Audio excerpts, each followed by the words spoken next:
தமிழ்நாடு வெல்லும். ஒபினியன் தமிழ் பார்வையாளர் அனைவருக்கும் வணக்கம். இன்றைய நேர்காணலில் நம்மோடு இணைந்திருப்பவர் பத்திரிகையாளர் திரு இந்திரகுமார் அவர்கள். வணக்கம். வணக்கம். தொடர்ச்சியாக விஜய் அவர்கள் திமுக குற்றம் சாட்டிட்டு வர்றாரு. நேற்றைக்கு நெல்லையில் நடந்த கூட்டத்தில் கூட பாத்தீங்கன்னா, திமுக அரசு ஸ்டாலின் முதலமைச்சராக இருந்தா இந்த மாதிரி கூட்டமே நம்மளால நடத்திருக்க முடியாது, அவர் அதிகாரமற்று போனதுனாலதான் இப்போ நம்ம இது போன்ற கூட்டத்தை கூட நடத்த முடியுது அப்படின்னு சொல்லிட்டு குற்றச்சாட்டை வச்சிருந்தாரு. ஆனா எடப்பாடி பழனிசாமி அவர்கள் மீதோ அல்லது அதிமுக அப்படின்ற வார்த்தையோ அவர் தொடர்ச்சியாக புறக்கணிச்சுட்டே வர்றாரு. எடப்பாடி சட்டமன்ற தொகுதியில் போட்டியிடக்கூடிய தாவேகாவுடைய வேட்பாளர் திடீரென மாயமாகிறார். அவருடைய வேட்புமனு தள்ளுபடி செய்யப்படுகிறது, ரிஜெக்ட் செய்யப்படுது. அதே போல அவருடைய மனைவிதான் மாற்று வேட்பாளர், அவரும் ரிஜெக்ட் செய்யப்படுகிறார்.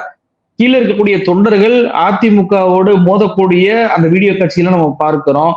என்ன நினைச்சுக்கிட்டு இருக்கிறீங்க அப்படின்னு சொல்லிட்டு போன் சுவிட்ச் ஆஃப் இருக்கு.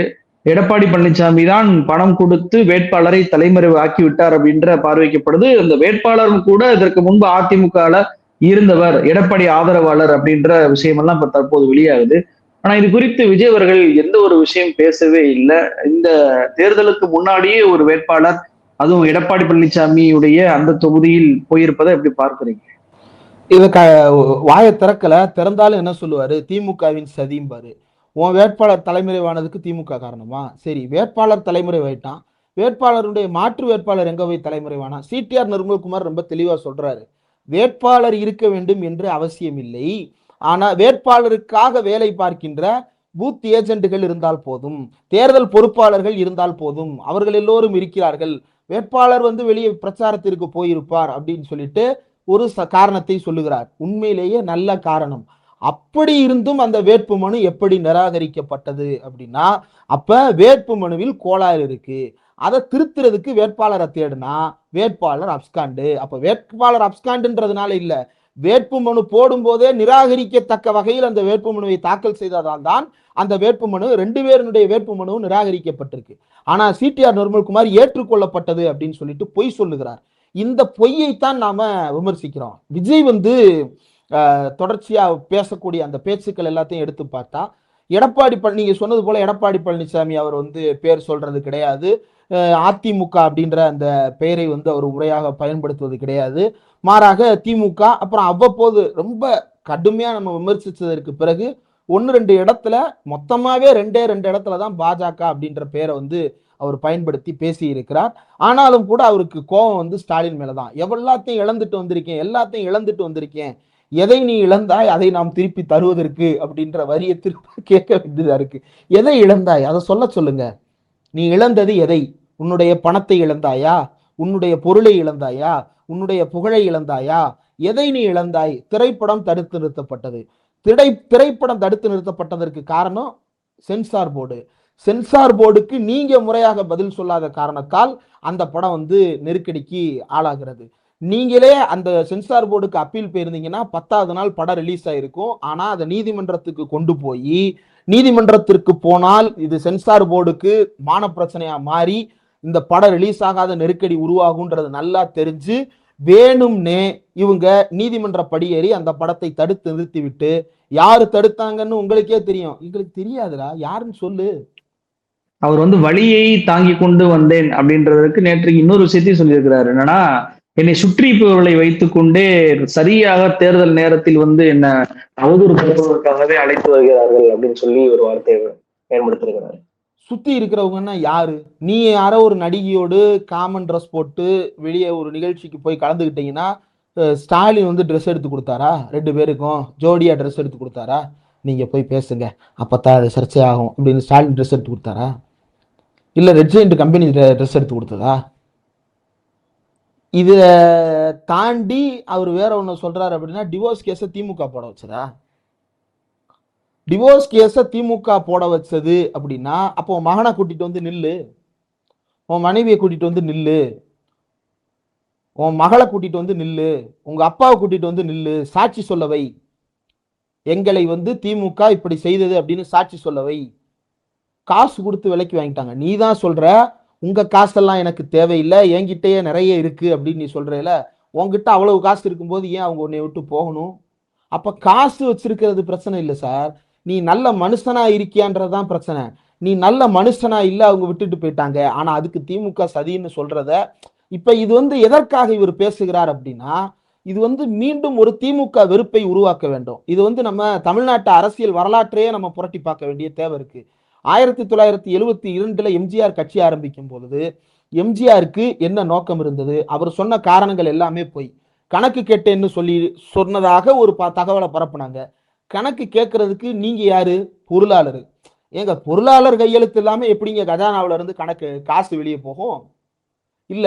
சரி, கணக்கு கேட்டு அவங்க கொடுக்கல அப்படின்னா நீங்க பார்த்து தலைவராக்குனவர் தானே கலைஞர். நீங்க இதை உங்க கட்சிக்காரங்க சொல்றாங்கல்ல, நாங்க பார்த்து தலைவராக்கணும்னு சொல்றாங்கல்ல, நீங்க பார்த்து அவர் தலைவர் பொறுப்புல இருந்து தூக்கிட்டு கட்சியை கேப்சர் பண்ணிருக்க வேண்டியதானே? அதை செய்யல. ஏன் செய்யல? அப்ப அது உண்மையான காரணம் அல்ல. அப்போ கட்சிக்கு உள்ளுக்குள்ள கலைஞருக்கு ஒரு மிகப்பெரிய ஆதரவு இருக்கிறது. கணக்கு கேட்டேன் என்று ஒரு பொய்யான காரணத்தை சொல்லி அல்லது வாய்க்கு வந்த காரணங்களை சொல்லி வெளியே வந்துடலாம் அப்படின்னு.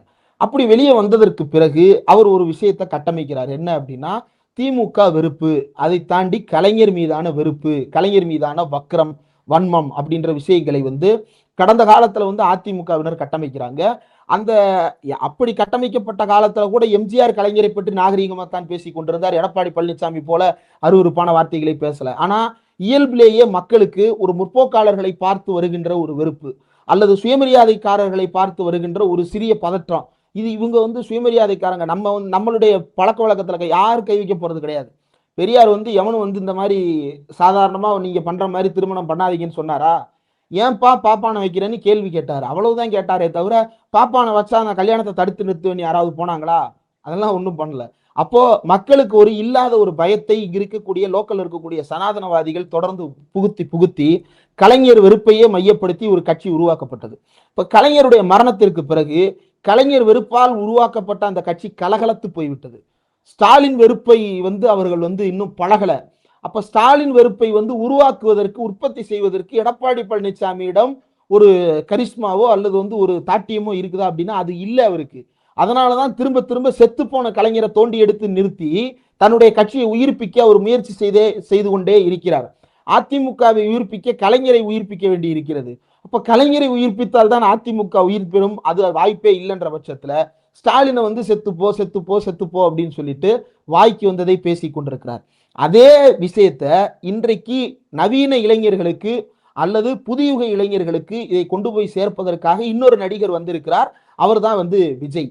ஒரு இல்லாத வெறுப்பை நீங்க வந்து ஒன்றும் இல்லை, கலைஞர் வெறுப்பு பேசுறவங்கள்ட்ட ஒரு அரை மணி நேரம் ஒதுக்கி கூப்பிட்டு வந்து ஏசி ரூம்ல உட்கார வச்சு டீயை கொடுத்து சொல்லு என்ன பிரச்சனை உனக்கு அப்படின்னு கேட்டு பாருங்களேன், ஒண்ணுமே இருக்காது.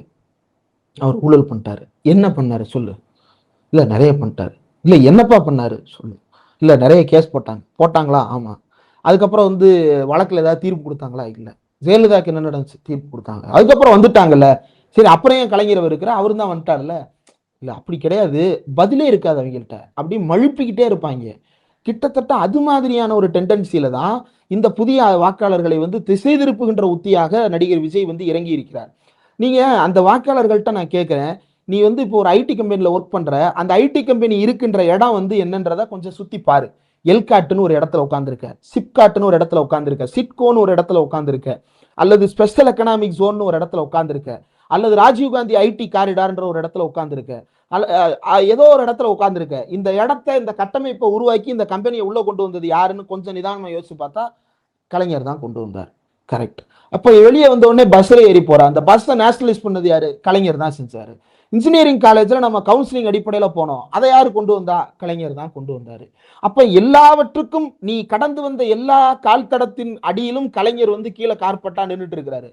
கலைஞரை வந்து அப்படி வந்து உன்னால ஈஸியா கடந்து போக முடியாது. ஆனா ஏதோ ஒரு காரணத்தை இவனுக்கு உள்ளேயே சொல்லிக்கிட்டு ஏமாத்திக்கிட்டு, இல்ல புதுசா ஒருத்தர் வரட்டுமே, புதுசா ஒருத்தர் வரும்போது அவரிடம் என்ன இருக்கிறது? வெறுப்பை தவிர. அவரிடம் என்ன இருக்கிறது? குடும்பத்தில் அவர் நடத்திய வன்முறையை தவிர. அவரிடம் என்ன இருக்கிறது? 41 பேரினுடைய பிணங்களை தவிர. அவரிடம் என்ன இருக்கிறது? நான் வழியில் இருக்கிறேன் என்று சொல்லுகின்ற அழுகையை தவிர. திட்டங்கள் ஏதாவது இருக்கிறதா? அல்லது முறையான வழிகாட்டல் ஏதாவது இருக்கிறதா என்றால் எதுவுமே கிடையாது.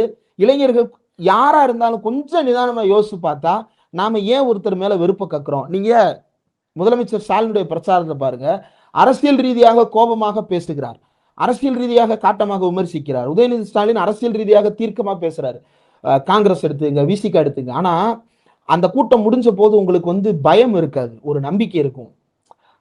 ஆனா அப்படியே கட் பண்ணி நீங்க தாவேகாவுக்கு வந்தீங்க அப்படின்னா, அவன் பேசுனதுக்கு அப்புறம் கீழே இருக்கிறவங்களுக்கே வந்து ஒரு மாதிரி அசௌகரியமா ஃபீல் பண்றாங்க. காரணம் என்ன அப்படின்னா, நம்பிக்கை அளிக்கின்ற பேச்சாக அது இல்லை, பயமுறுத்துகின்ற பேச்சாக இருக்கிறது. இந்த பயமுறுத்துகின்ற பேச்சை சீமான் காலங்காலமா பேசிட்டு இருக்கிறார். அவர் எந்த ஓரத்தில் உட்கார வைக்கப்பட்டிருக்கிறார்? இந்த பயமுறுத்துகின்ற பேச்சை பாஜக காலங்காலமாக பேசியது, அது எந்த ஓரத்தில் உட்கார வைக்கப்பட்டிருக்கிறது? இப்ப அதே பேச்சை தான் எடப்பாடி பழனிசாமி, நடிகர் விஜயும் கையில் எடுத்திருக்கிறார்கள். இந்த பயங்காட்டுகின்ற பூச்சாண்டிகளை தமிழ்நாட்டு மக்கள் ஒருபோதும் ரசிக்க மாட்டார்கள், புறந்தள்ளுவார்கள். இறுதியா ஒரே ஒரு கேள்வி. இப்ப முதலமைச்சர் ஸ்டாலின் அவர்கள் மீது வெறுப்பை உருவாக்குவதற்கு நடிகர் விஜயை ஒரு சக்தி உருவாக்கி இருக்கிறது அப்படின்னு சொல்லி பேசுறீங்க. இப்போ இன்னொரு விஷயம் இந்த என்ன தோணும் வருதுன்னா, எடப்பாடி பழனிசாமி அவர்களுடைய பெயரை விஜய் அவர்கள் சொல்ல மாட்டார், அதிமுக என்று சொல்ல மாட்டார். எடப்பாடியுடைய தொகுதியில் ஒரு வேட்பாளரே மாயமாகிறார், அதை பற்றியும் பேசல.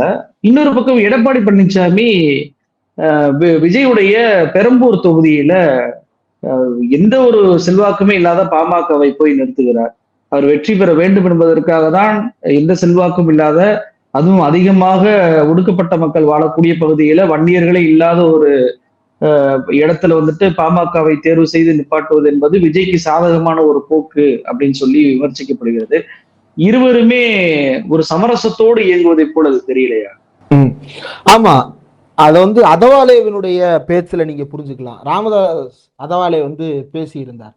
என்ன பேசியிருந்தார் அப்படின்னா, தேர்தலுக்கு பிறகு விஜய் எங்களை ஆதரிப்பார் அப்படின்னு பேசியிருந்தார் இல்லையா? அதுதான் வந்து மொத்த ஆக்ஷன் பிளான், அஜெண்டா. வாக்கை பிரிப்பது, கூடுமான இடங்களை வெல்லுவது, அதற்கு பிறகு கூட்டணியாக சேர்ந்து ஆட்சியை பிடிப்பது அப்படின்னு அவங்க ஒரு செல்லாத கணக்கை போடுகிறார்கள். எடப்பாடி பழனிசாமியோ நடிகர் விஜயோ ஆரம்பத்திலிருந்தே வந்து அவங்களுடைய கொலாபரேஷனை பாருங்க. திடீர்னு ஒரு கட்சி கொடியை தூக்கி காட்ட சொல்லி எடப்பாடி பழனிசாமி வந்துட்டாங்க அப்படின்னாரு. அப்புறம் வரலன்னு சொன்னதுக்கு அப்புறமும் யாரும் அப்படிலாம் கடுமையா விமர்சிக்காதீங்க அப்படின்னு சொல்றாரு. அதற்கு பிறகு வந்து விமர்சிக்கலாம் அப்படின்ற முடிவை எடுத்ததற்கு பிறகும் கூட அவ்வளவு காட்டமாக எல்லாம் விமர்சிப்பது கிடையாது. பல இடங்கள்ல மென்போக்குகளை பார்க்க முடிகிறது.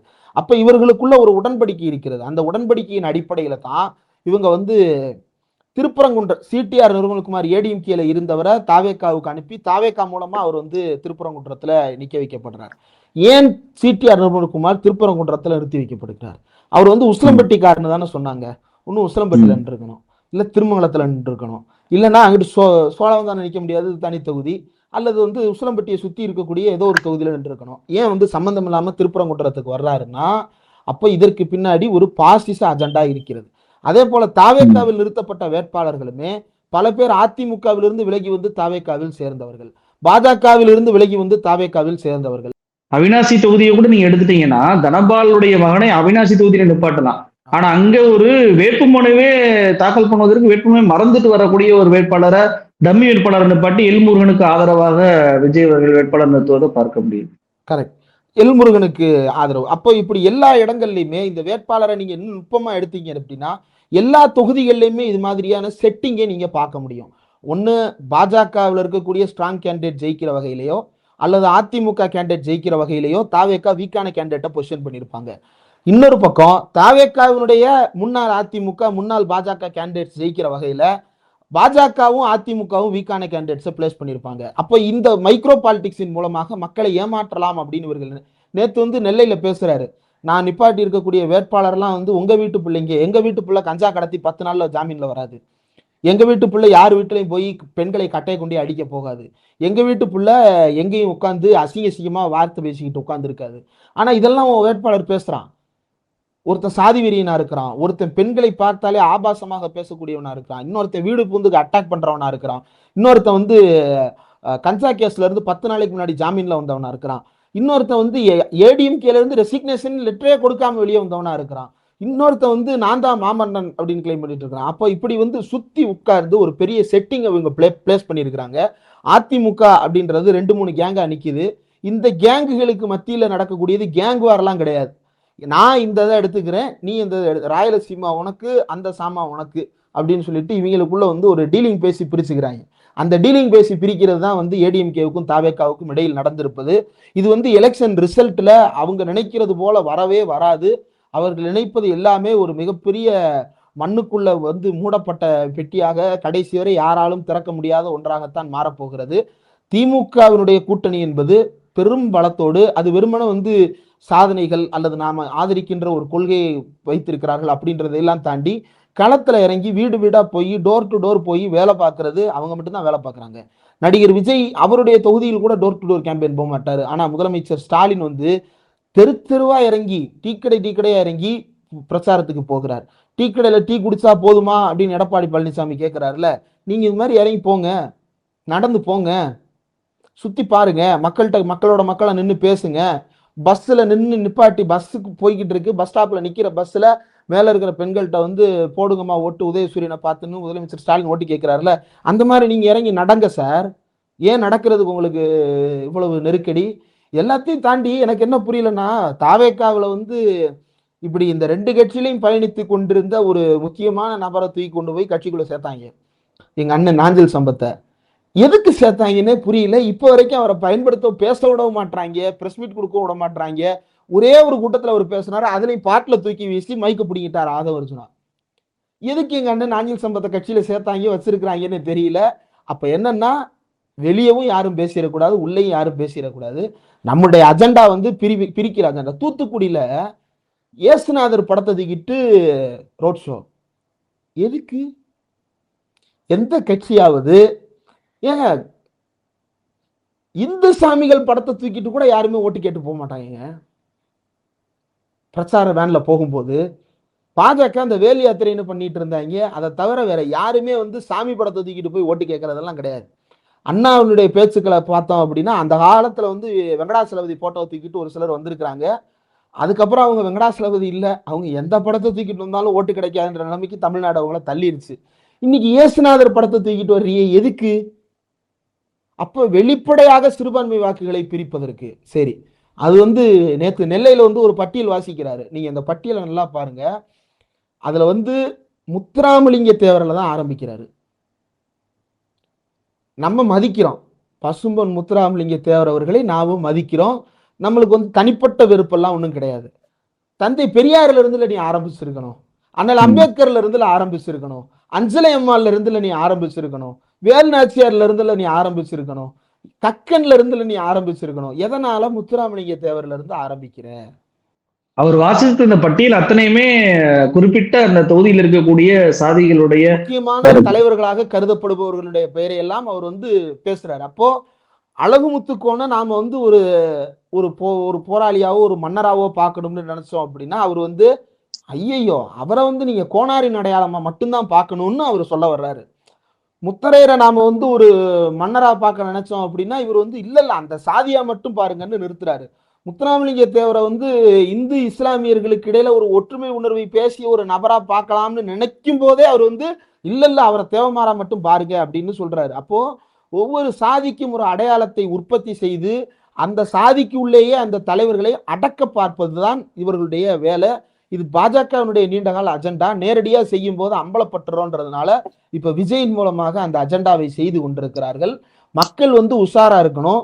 எல்லார் பேரையும் சொல்லி ஒருத்தன் வந்து நிக்கிறான், ஆனா பெரியார் பேரை விட்டுறான், அம்பேத்கர் பேரை விட்டுட்டான் அப்படின்னா இவன் வந்து மற்ற பேர் எதுக்குமே உண்மையா இருக்க மாட்டான்றதுதான் அதுல இருக்கக்கூடிய செய்தி.